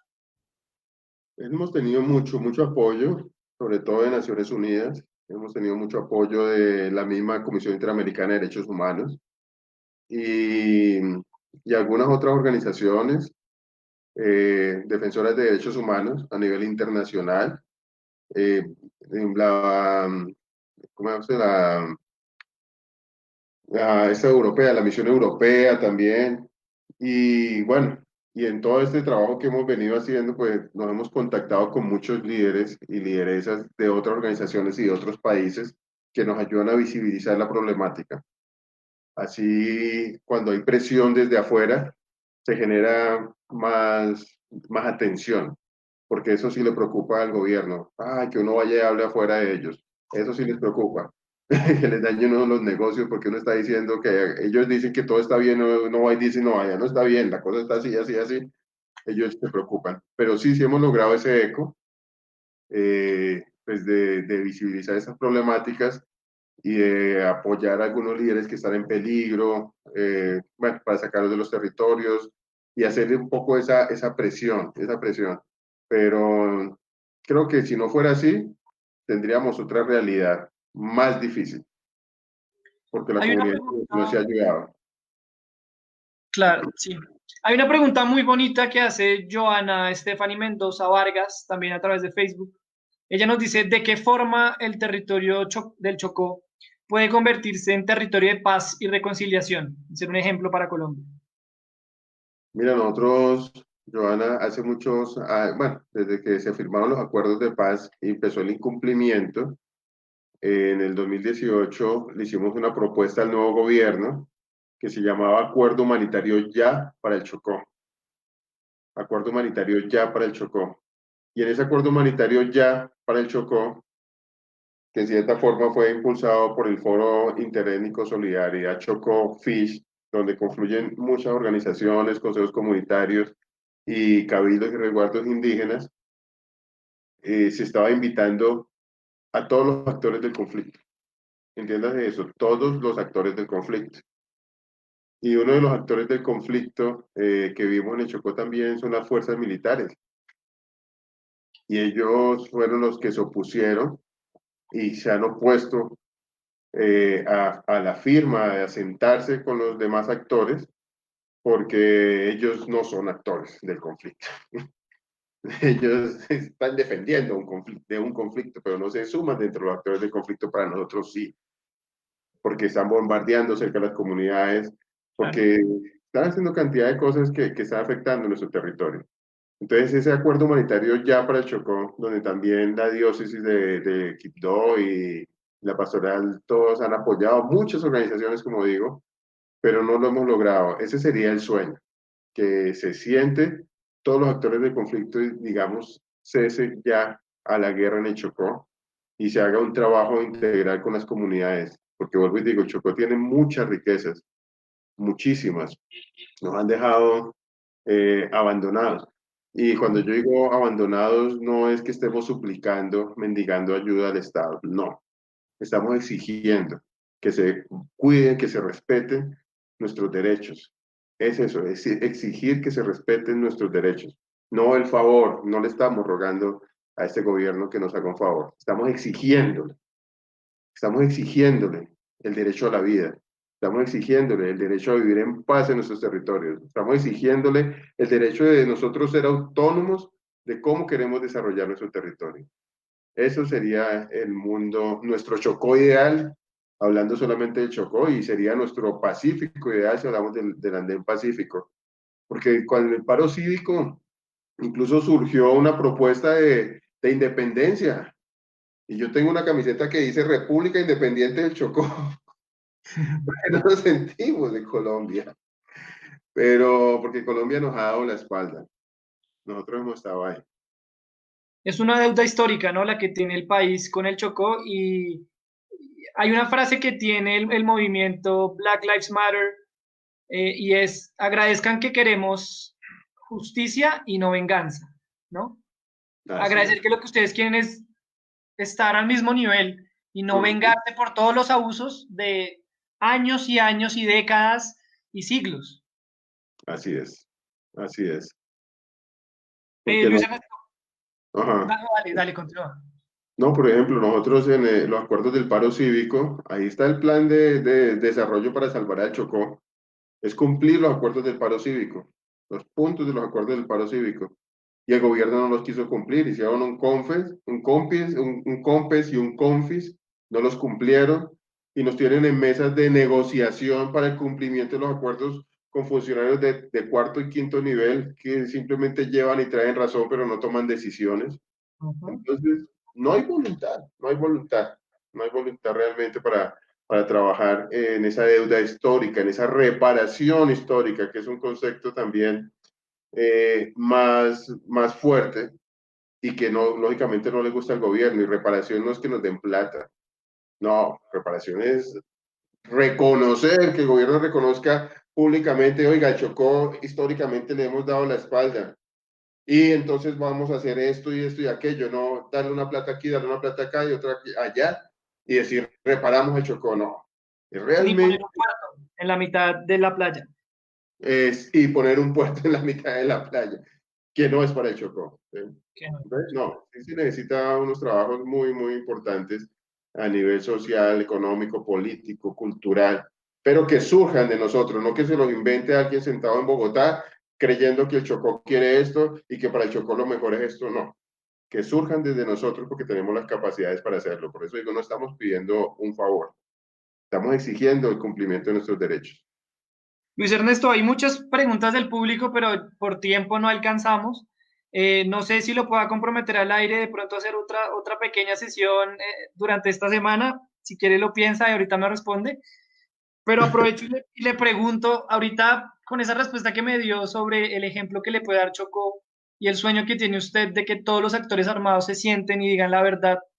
¿Cómo se hila esto con el concepto de eh, la memoria del pueblo afro a través del conflicto armado? ¿Cómo, cómo desde su liderazgo ha contribuido a esta construcción de la memoria, que es un aspecto tan importante de la paz? Bueno, el liderazgo que he ejercido ha sido muy importante porque, como te digo, el pueblo chocuano le ha dado miedo últimamente a hablar de lo que está pasando. Entonces, poder recordar esto que pasó en Andagoya y decírselo al resto del país y a las nuevas generaciones, para mí eso es un gran aporte.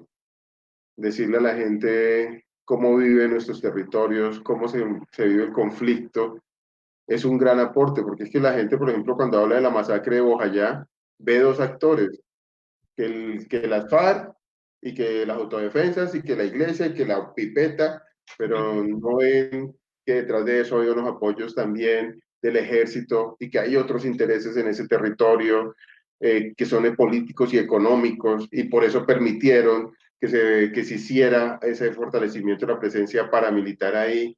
Entonces, decir todo esto es construir y es contar lo que no se ha contado. O sea, lo que todo el mundo sabe, pero nadie lo dice.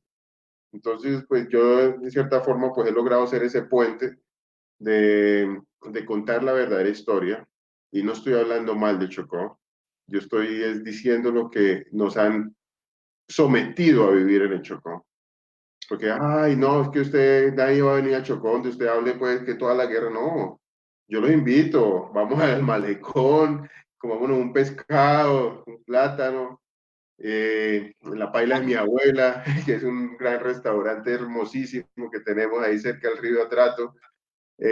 Los invito a que lo hagamos, se puede, pero la situación que vivimos de fondo, los que estamos ahí, es muy, muy compleja, es muy crítica y el Chocó tiene cosas muy valiosas que vale la pena mostrarle al mundo, pero también el mundo tiene que saber que Colombia ha abandonado el Chocó, el mundo tiene que saber eso.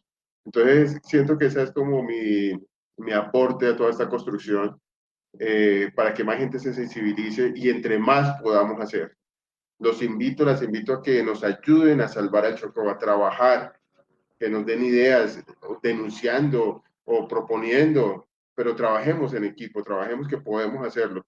Desafortunadamente, muchas cosas al interior del Chocó no salen, también por la misma, esas familias políticas que tienen todo cooptado y compran votos y hacen cantidad de cosas, porque alguien me dice, no, láncese a la gobernación. Hombre, una campaña a la gobernación del Chocó vale como 10.000 millones de pesos, ¿sí? Porque es eso.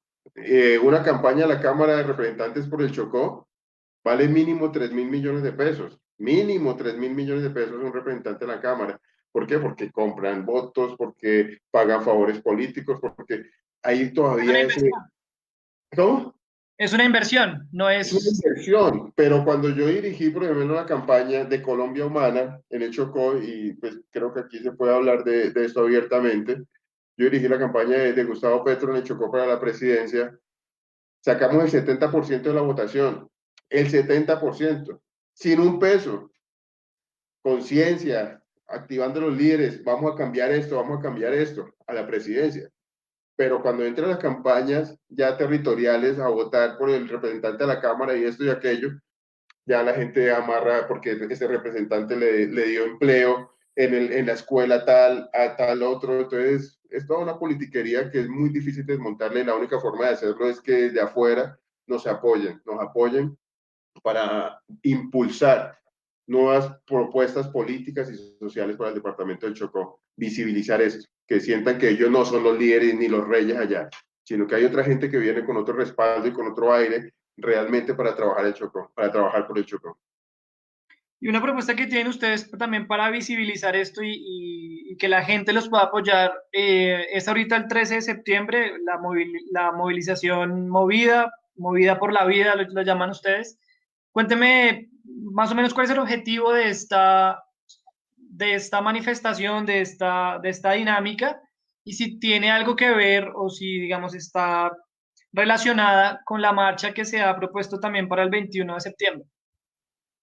Bueno, movida por la vida es una movida en donde no es solamente una marcha, no es solamente un día, no es salir el 13 de septiembre y ya. Es un movimiento social que pueda reaccionar a cada una de estas violaciones de los derechos humanos en Colombia a través de la protesta social pacífica. Eso es lo que nosotros pretendemos. Entonces, lógicamente, sí, Movida por la Vida está convocando el 13, que la gente ya salga, que la gente salga, se pronuncie en las diferentes plazas, en marchas pacíficas. Pero si vamos a salir el 13, también le decimos salgamos el 21. Y si alguien dice salgamos el 2 de octubre, salgamos el 2 de octubre. Por eso es una movida, es constante, constante, constante, hasta que este gobierno haga un pacto por la vida. Es eso, un pacto para que en Colombia se respete la vida, un pacto social por la vida. Entonces, ese es el propósito de Movida y empecemos, dejemos el miedo, vamos a las calles, respaldemos a los territorios, respaldemos a la gente que está perdiendo sus familiares, sus hijos por estas masacres. Respaldemos a las familias de esos líderes sociales asesinados. Hagamos todo este eco, pero hagámoslo entre todos. O sea, ya es hora de salir de las redes, ya es hora de ir a las calles y hacer respetar la vida. De lo contrario, en Colombia nos van a seguir matando. Y dentro de esta, digamos, dentro de esta iniciativa, ¿hay alguna dirección, alguna secretaría o alguna persona encargada de los aspectos, por ejemplo, de bioseguridad, de que no Sí, hayan aglomeraciones, de que el contacto humano sea mínimo? También porque sí, este tipo de actividades son focos de infección para el coronavirus, ¿no? Teniendo en cuenta, pues, la desafortunada el coyuntura. momento de la pandemia. Hombre, pues sí, mira, yo soy alérgico al frío. Ayer tuve que viajar a una región muy fría y, oh, qué cosa me pone mal, mal el frío, alérgico. Yo quisiera estar en ese momento no estoy en el Chocó, quisiera estar en mi Chocó. Me hace falta, muchísima falta. Pero, lógicamente, nos han preguntado mucho el tema de las salidas, de las horas, de los transportes también, para que la gente pueda llegar, devolverse, pues que sea seguro, todo lo demás. Entonces, pues el objetivo no es poner a la gente en riesgo, la mayoría de las actividades se van a hacer en la mañana y por eso también elegimos un domingo. La gente dice, ay, un domingo, no vamos a acabar con el Estado y la institucionalidad y a pintar paredes y a romper las puertas de los bancos y qué sé yo. No estamos haciendo ese tipo de manifestación. Vuelvo y digo, es una protesta pacífica, social, de apoyo, pero debe ser masivo, porque si no nos ven a muchos, no va a pasar nada. Ese es uno de los propósitos. Masivo, pero con todos estos esquemas de autocuidado que se están proponiendo, del distanciamiento, incluso para financiar la forma en que la gente llegue y se vaya. Hicimos unos tapabocas que se van pues la que los quiera apoyar con eso, que es casi que una donación, pero va a servir para otras personas puedan desplazarse. Eso lo estamos haciendo. Bueno, todas las medidas. Hay un comité que se llama el Comité de Movilización. Entonces, los que quieran apoyarnos o pues quieran vincularse a esta movida, ahí tenemos en el Twitter @movidacol y escriben en el DM o nos mandan un mensaje y se van vinculando. Entonces, ahí está toda la información, @movidacol, ahí está toda la información, están los protocolos de seguridad, están los comités, están los voceros, está toda pues cómo se va a realizar pues la protesta social este domingo 13 de septiembre. Esa es la movida por la vida. La movida por la vida. Pues, Luis Ernesto, para nosotros fue un placer tenerlo. De verdad que faltaron muchos temas por hablar. Yo tengo aquí un montón de cosas que quisiera hablar con usted y que quisiera que nuestra audiencia conociera. Entonces se la dejo picando. De pronto sí podemos hablar ahorita por interno y cuadrar para que después en las redes sociales anunciemos si podemos hacer una segunda entrega de esta conversación que me parece que es necesaria en este momento para nuestra audiencia y para el país y que ojalá todas las cosas que usted tiene para decir y que yo tengo nosotros tenemos para preguntarle, pues las podamos evacuar, las podemos sacar al aire, porque de verdad que hay mucho para decir. Bueno, pues para mí, como lo escribí y lo dije al principio, es un honor que los jóvenes se inquieten por estas situaciones, por esto que nosotros hacemos. Y sí necesitamos que haya, yo no pienso en relevos generacionales, sino que tengamos articulación de trabajo entre todos, ¿sí? No que porque yo soy joven no trabajo con usted y entonces el relevo usted tiene que seguir porque yo ya me retiro, no. Todos podemos trabajar, entre todos podemos hacer muchas cosas, entre todos y todas. Y es bonito que los jóvenes se preocupen. Ojalá de verdad, yo les digo, un día podamos organizar algo y vamos a Chocó y hacemos algunas actividades que conozcan, que hagan esa inmersión en el territorio y apropiemos un poco más nuestro país. Esa es una invitación que hago. Entonces, para mí no es inconveniente sacar un tiempo, es simplemente organizarlo y poder hablar. Yo hablo bastante, como les digo, todo el día me la paso hablando. Entonces, De aquí entrevista en estamos. entrevista. Sí, aquí estamos en eso. Salgo de aquí, entro a otro tema, de otro proyecto que estamos haciendo con pues un proyecto también juvenil que estamos apoyando en una región del Chocó. Entonces ya me están escribiendo. Entonces programémoslo y nos organizamos para que nos Listo. volvamos a encontrar. Sí, ¿Listo? yo me comprometo aquí al aire con las 27 personas que están viendo la transmisión en vivo a que Narradores por la Paz, pues lo tenía pensado hace mucho tiempo y por la pandemia no se pudo, pero queremos ir al Chocó, queremos contar las historias del conflicto, la voz de las víctimas, la voz de los líderes, construir memoria y ayudar a que la paz se construya a través del relato de las víctimas y no el relato de los victimarios, de lo que dijo las FARC, de lo que viene a decir Mancuso, de lo que puede o no decir el expresidente Uribe, sino que sean las víctimas las que marquen la pauta en la discusión sobre paz y sobre memoria en el país. De acuerdo. Listo. Entonces, espero Entonces que nos veamos muy pronto en Chocó. nos veremos. Y sí, y la gente, por favor, que nos deje en los comentarios si quiere que hagamos una segunda charla con Luis Ernesto, si les interesan temas, nos pueden dejar preguntas, yo las estaré evacuando de primero si llegamos a tener otro espacio con Luis Ernesto. Y nada, pues muchas gracias. Me le mando, por favor, un saludo, ahorita yo les escribo, pero me le mando un saludo a Yacir y a Gabriel. Sí, correcto. Y nada, pues mucha fuerza. La verdad que nuestra admiración total por su trabajo, por lo que ha hecho por el pueblo afro y por esas grandes victorias que ha logrado tanto en leyes como en comportamientos sociales, en asuntos jurídicos. El otro día lo vimos muy bien en Un Canto por Colombia. Entonces, pues nada, felicidades y a seguir adelante con este trabajo y esperamos que muy de la mano con Narradores por la Paz. Aquí estamos. Me imagino que se dieron cuenta que lo mío no es cantar, ¿no? Pero... Nos queda viendo la cantada. La próxima vez vamos a hacer un reto ahí de karaoke. Listo. Muchas gracias a ustedes. Mucho H. Bueno, Luis Ernesto. Bendiciones. Vale, que esté muy bien. Estamos hablando. Bueno, A ustedes los despido. Les invito a que nos sigan en nuestras redes sociales, en @narradoresPaz, en Twitter, Instagram, YouTube y Facebook, donde podrán encontrar información exclusiva de nosotros, de lo que hacemos, de las víctimas del conflicto, sus relatos de memoria. Y nada, los esperamos y quédense pegados a Narradores por la Paz.